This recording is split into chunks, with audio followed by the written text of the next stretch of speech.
내 집 마련의 꿈 다들 있으시죠? 그래서 매달 꼬박꼬박 부어온 이 청약통장. 그런데 요즘 들어서 이거 그냥 깨버릴까? 하고 고민하는 분들 진짜 많아졌습니다. 그래서 오늘은요, 도대체 왜 이런 고민을 하게 되는 건지 데이터를 통해 속 시원하게 파헤쳐보고요. 지금 우리에게 가장 필요한 청약 전략은 뭔지 딱 부러지게 정리해드릴게요. 아마 지금 이 영상을 보시는 많은 분들이 마음속으로 한 번쯤은 던져봤을 질문일 거예요. 청약통장, 이거 진짜 이제 쓸모 없어진 거 아니야? 분양가는 하늘 높은 줄 모르고 치솟고 당첨은 로또보다 더 어렵다는 말까지 나오잖아요. 이런 생각 드는 거 어쩌면 너무 당연합니다.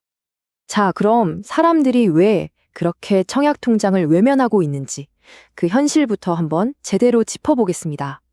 이게 그냥 분위기가 그렇더라 하는 수준이 아니고요.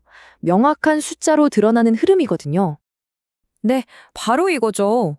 2025년 11월 기준으로 보니까요. 청약통장 가입자 수가 그 해 들어서 가장 낮은 수치를 기록했어요. 심지어 한 달 동안에만 4만 6천 명이 넘는 분들이 통장을 해지했다는 건데, 와, 시장 분위기가 얼마나 싸늘한지 확 느껴지는 숫자죠? 이걸 좀 더 길게 놓고 보면요, 흐름이 더 확실하게 보입니다. 부동산 시장이 한창 뜨거웠던 2022년 6월이랑 비교해보면 불과 2년 남짓한 기간 동안 가입자 수가 무려 200만 명 넘게 줄어들었습니다. 이건 거의 대탈출 수준이라고 할 수 있겠죠. 아니 도대체 왜 이렇게까지 많은 사람들이 청약통장에 등을 돌리는 걸까요? 그 이유를 살펴보면요, 우리 앞에 놓인 아주 높고 단단한 세 개의 벽 때문이라고 할 수 있습니다. 청약의 꿈을 가로막는 현실적인 장벽들이죠. 원인은 여러 가지가 얽혀 있어요. 첫 번째, 이건 감당하기가 너무 힘든 수준으로 올라버린 분양가.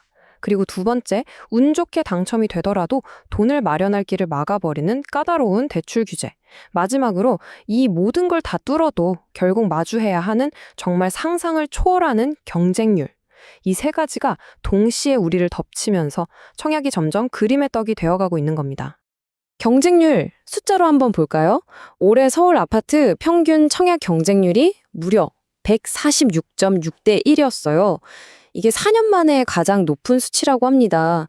그러니까 146명이 넘는 사람들이 몰려들어서 딱 한 명이 뽑히는 그런 구조인 거죠. 정말 어마어마하죠. 근데 진짜 힘 빠지는 현실은 바로 이겁니다.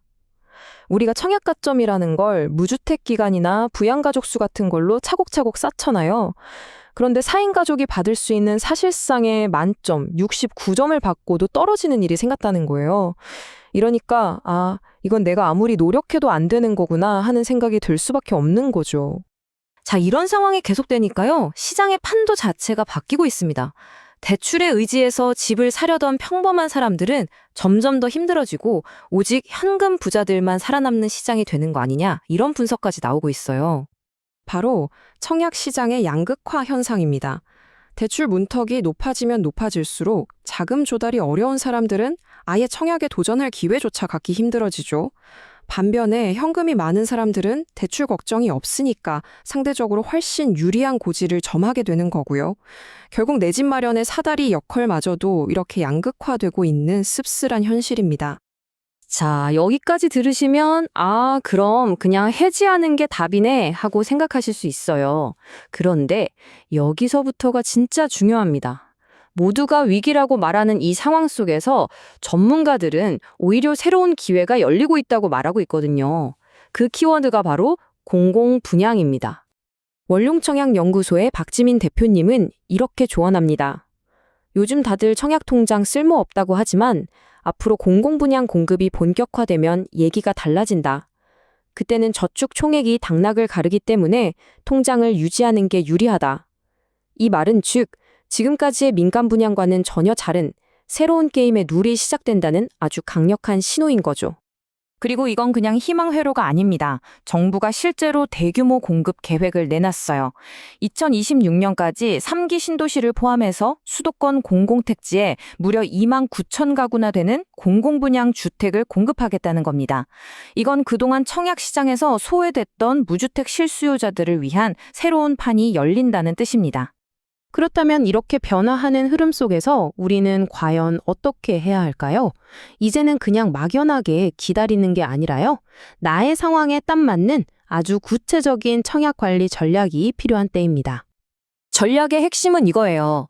공공 분양과 민간 분양은 게임의 규칙이 완전히 다르다는 걸 아셔야 해요. 공공 분양은요, 누가 더 오랫동안 꾸준히 돈을 넣었나, 즉 저축 총액 순서대로 당첨자를 뽑습니다. 월 최대 25만 원까지 인정해주고요.